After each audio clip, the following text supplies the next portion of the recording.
welcome to the Sports Show. Thanks for making us your choice. No need to watch these last 2 minutes of the Super Bowl because we'll keep you updated. Lavelle, what do we got? San Francisco's got the ball. 2-minute warning. They're at the Baltimore 5-yard line. 2nd and goal on the 5. Okay. Now, Michael James just ran for 2 yards, so. 3-yard line. Yeah, 5-yard line. 5 yards. So what we're saying is you don't need to watch the Super Bowl. You No. can just watch us. We're an all-star cast here. Bob Lurtzma, Lou Nanny, Sid Hartman. Sid, you've seen a lot of things as long as you've covered games. Have you ever seen a power outage in the middle of a big game like tonight? I'm trying to think where that did happen someplace. There was a college game one time where Wisconsin. I know it did happen. I can't remember exactly where, but I know it did happen someplace here many years ago. Well, Wisconsin was playing the Battle of Las Vegas, and they had a power outage in Las Vegas. Maybe that's what it was. And they had to call the game off, and then there was some speculation because... Yeah, but here, you got these commercials. You got all the stuff going on in that thing. If they can't play that game, they got some problems. How do you solve all those problems? That's got to be the all-time not solver. No, they got a lot of more commercial time. Yep. They made a lot of money. It was a pretty good deal for the NFL. Yeah. They'd have to go on Monday. It's wait a day and work it that way, without a doubt. Would Beyonce come back on Monday then? Yeah, well, Lavelle, it's been quite a game, though. It's been a fantastic game. I thought it was going to be a blowout in the first half, the way Baltimore came out and hit San Francisco in the nose early there. And Kaepernick, missed a couple plays, and Flacco looked unflappable. And, up until now, there's only been 2 comebacks of 10 yards, 10 points in Super Bowl history. The fact that San Francisco was able to turn this thing around is unbelievable. So for the sake of that, we'll as soon as the game is over, we'll pick up our conversation on football. Cindy, you wanted to talk some hockey tonight, some wild hockey with Louis. Well, I expected a Stanley Cup champion. Yeah, you're disappointed so far. All this propaganda I heard about this $18 million a contract, and then the guys from Houston are the greatest things that ever lived, and the guys from the junior leagues are the greatest things from the league, and as a result, they're about the same class as the Timberwolves. I didn't hear that they played the Stanley Cup championship already. Was it over? No. I wasn't sure. Louis, are you dissatisfied so far? Well, I'm not dissatisfied. I would like to see him have maybe 2 more wins. But if you look at the 2 favorites for the Stanley Cup championship this year were the Los Angeles Kings and the New York Rangers, and they're both doing worse than the Wild. I mean, what should they do, Sid? Should they quit then? They didn't sign.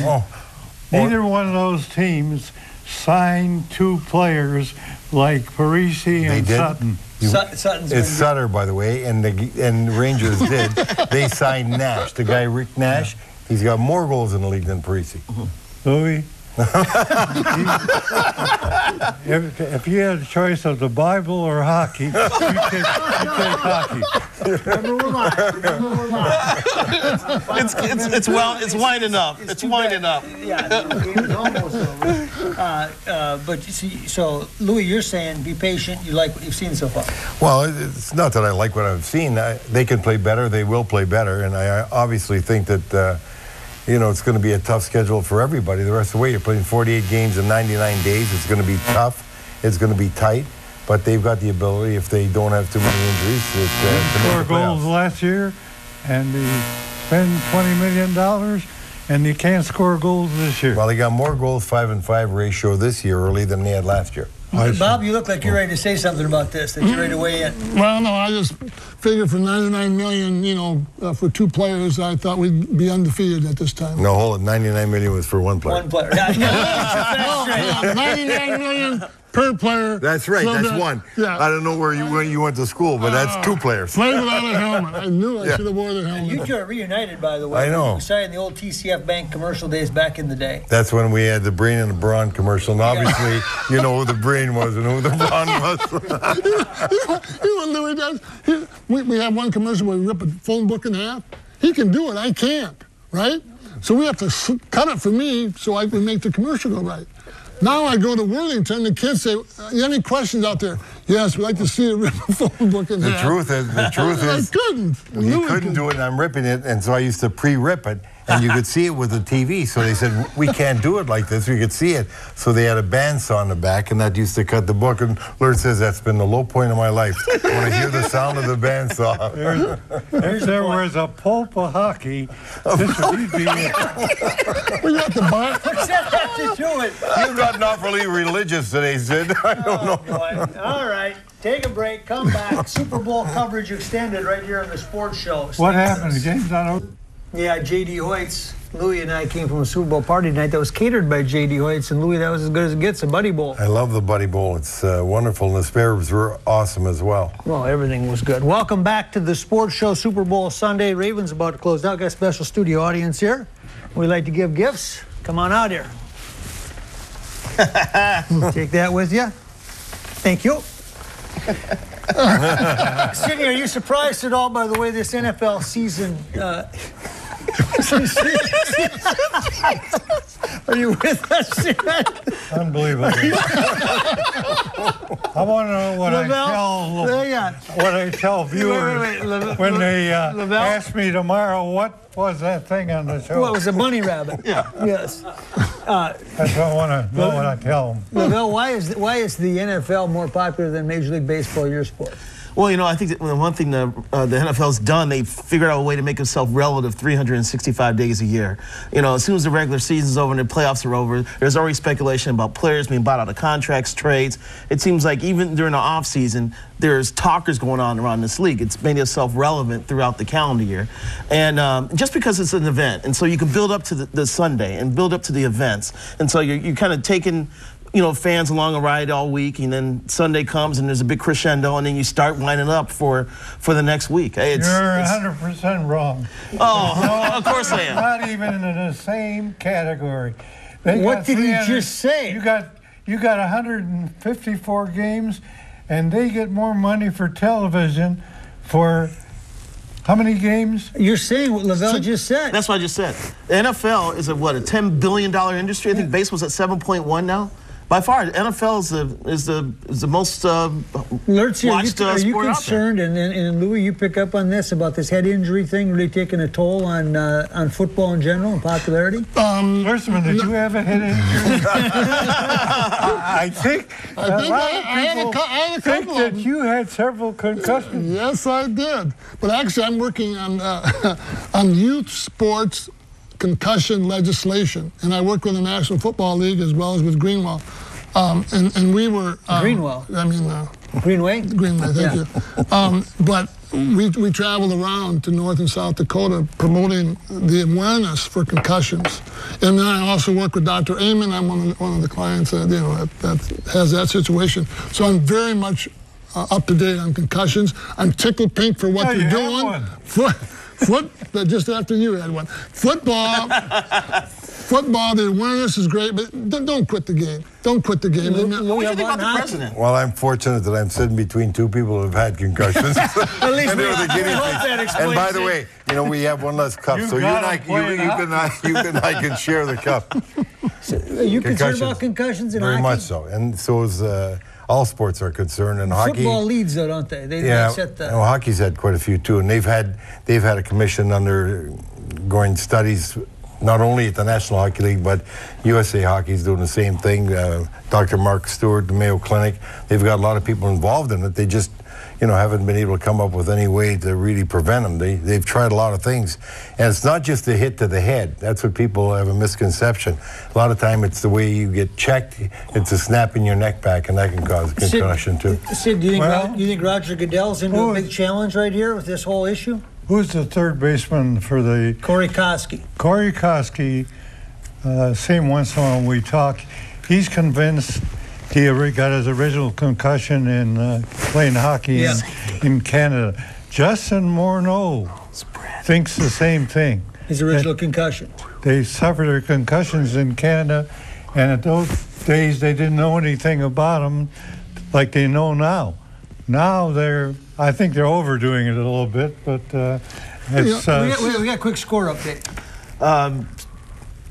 Baltimore just gave up a safety. It's Took a safety it's at that, huh? 34-31 with 12 seconds left. Okay, so they took the safety instead they're of going to kick the ball to the 49ers now. They'll have a chance to return a kick. Ted Ginn Jr. That's it. Well, they're not going to return the kick, and a lot of people just cut their wrists on that 2 points. Yeah. On the bookies. And, But after you give it the safety, though, you have to punt to the. You have that's to punt right. The ball. Yeah. But the odds are long there. That's not going to happen. Yeah. But a lot of people just jumped off a bridge. That's what you said. Well, it turned out that a great game. And one of them might have been Lurtz almost. Baltimore that body plus. language. Baltimore's ahead. So Well, they get the points. Plus several Baltimore. people have been reading your baseball think you have a couple of concussions, too. Well, you know, people think I have a lot of things wrong with me, Sid. You know, I covered Justin Morneau, and he's been dealing with the. What do you think? You know, the way sports are played, these things are going to happen, but you got to put athletes in the best position to avoid them. You know, in baseball, they want these guys to wear a bigger, more padded helmet, but because some players have rejected the helmet because they think it looks weird, where they have to get over that mental hurdle about having to look good on the field and do what's best for them and their family. It's been tough watching Morneau go through this. He's been worried about being a father to his kids later in life and being able to run around with them. And, you know, you have to take a big picture view in all this. And I think as a sports society, I think people are paying more attention. Well, just a quick aside, Lurtz, he hit the. Watching the pregame today, Sean Salisbury was featured as one of these concussion victims. I didn't know. Has he had problems? Absolutely, a lot of problems. And if I can just get on a soapbox for 30 seconds. If you get a concussion, this is all the stuff that I've learned. Hey, this is what I learned. If somebody you know, one of your kids, gets a concussion, the biggest thing is, number one, if he has it, take him out of the game. And the most important thing you can ever do for the next 24 hours, no television, no phone, no iPad, nothing for 24 hours. Put him in the bedroom. They got to rest the brain. That's the most important thing you can do for any child with a concussion. That's true. Did you just come back too soon, Sid? Is that really started? You had to write a column and you couldn't resist. And there's another angle that gets serious for a moment. You got these legal things, people suing. Yeah. The NFL's National Football League. NFL's going to lose a lot of money in that. And if they win one suit, look out. Watch out. It's going to be tough because that's what they go by in law.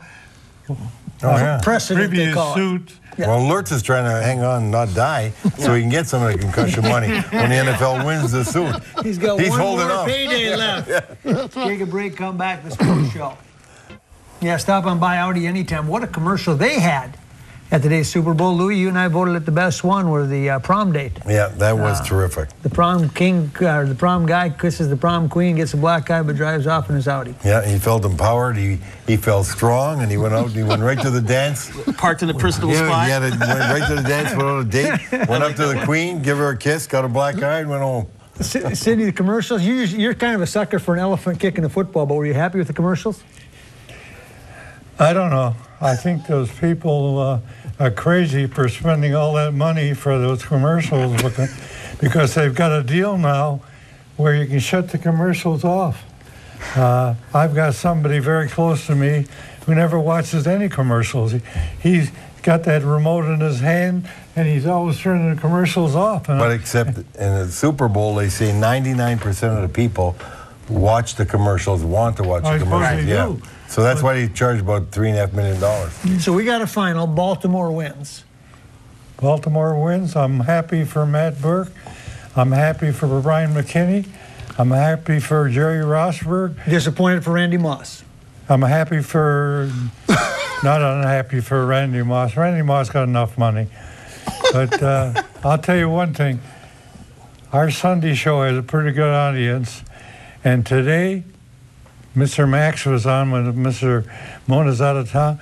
We got more Moss calls. Boy, that was a firestorm. It is funny. Well, Lurtz, you knew him. For Moss and against Moss. Yeah, we brought up Randy Moss, and Sid tried to defend him, and all, because Sid brought up he'd been very big in the children's home even after he left. I love Randy Moss because he's the reason they fired Brad Childress, so I love Randy Moss. But he's one of the hardest working athletes, so as far as doing his homework, Maxie, and finding out where he might possibly get open, he's, believe it or not, a student of the game. I mean, he's a real screwball, but he is a student of the game. I thought you'd feel bad that he didn't win the Super Bowl. I thought you didn't even close. Let's say this. There's a home out in South Minneapolis that he practically supported. And even after he left here, he took care of him. And he did, and the guy called in and talked about it. Yeah. I mean, let's face, he's a little goofy, but there's a lot of goofy athletes. Hey, speaking of goofy, Sid, you didn't even know the answer to who threw the water on Howard Cosell, did you? No. You're looking at him. The three people at Super Bowl weekend, the Saturday before the game, Wally Hildenberg came up with the idea, and Alan Page and Bob Lurtzman went to our room, got our waste baskets, and threw water. I want to show something. I want to show Can't something. believe Alan Page I want to show would do something that. to Sid right now. Yeah. This is a game ball that Bob Lurtzma, see his name there? Received. New York Giants beat the Vikings. Wow. It's presented to Bob Lurtzma. He just had that. He He just had that painted downtown. It looked nice. Sid, remember you said I never got the game ball against the Vikings? Let's put it That's this the way. opener Let's put of it one- 69. I That's what it was with the Giants. Wellington Mara, I says, how much did Lurtzman put for the Giants? Very little. But he said, you know, when you go over those 53-man rosters and you got a couple of guys, you don't know which one you're going to take, and one guy's kind of screwy, you keep the screwy guy, and that's why they kept you. That's why they kept Lurtzma. Sid, I'm finally enjoying you. That's a true story. Holy man. You got no idea how funny you are tonight, buddy. That's an absolute true story. Let's take a break and regroup. Come back and finish up this show. Baltimore is your Super Bowl. There it is, and it's nice to see Matt Burke just win a Super Bowl championship minutes ago. And a big thank you to local sponsors, Olsen, Thielen, Tradition, Faggry, Baker, Daniels. Wayne Kostrowski did a great job again down in New Orleans, making sure everything went according to plan. Lavelle, you look like you've got something to add. I was wondering how many bottles of champagne is Bryant McKinney going to buy after this one? He's going to be making champagne rain all over the place now. He doesn't drink. That's a great, The problem is he just charges it. that's a great example for young kids who watch television and see it when these guys win a championship of some kind, they're spraying this champagne all over each other. I can't understand why one commissioner don't stop that. Well, they kind of have. Yeah. They've controlled a little bit. See, when we lost the 2 Super Bowls that I played in, it was beer. We sprayed beer. We couldn't afford the champagne. That was it at that time. Things were different. Hey, But you know, in a Super Bowl, there's more pressure, though, on the fan than the player himself. Because you were saying, Lurtzy, you were saying that you watched the Super Bowl as an ex-Viking. Take 2. Let's see if we can get off of Sid there for a second and go to the other shot.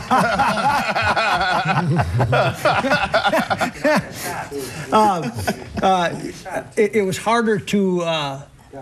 Well, Sid, I did the color commentary for 11. Sid, what was the most fun you ever had covering a Super Bowl?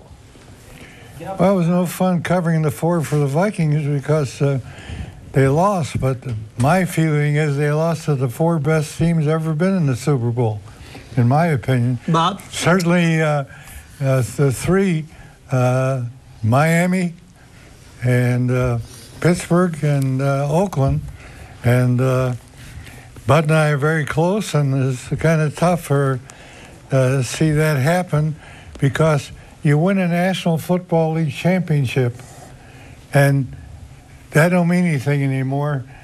You lose the Super Bowl, that's all that counts. But I listened to Alan Page to answer some guy's question. I thought it was pretty good. The guy came up to him, the newspaper guy, and he says, you must be sick and tired of losing these Super Bowls. He said, why don't you go to all the camps at the start of the season and say, okay, you're going to Super Bowl, but you're going to lose. Will you take that? The answer would be yes at every single place. I want to just interrupt this program for 1 second because Sid was very concerned that when we had 5 people that he wouldn't get to talk enough. Hey, is our studio audience here? We've got another great gift for you here. Come on up. This is Lou Nanny. You guys are familiar with the book? Oh, tax write-off. Parting gift. Tax write-off. And Mike Marshall, the guy who at Played one for the time Twins. pitched for the Yep. Twins. We got to go, Sid. You've dominated this show enough, okay? I mean, my gosh, would you let these other guys at least have a word? I've been See you quiet. next week, everybody. We're in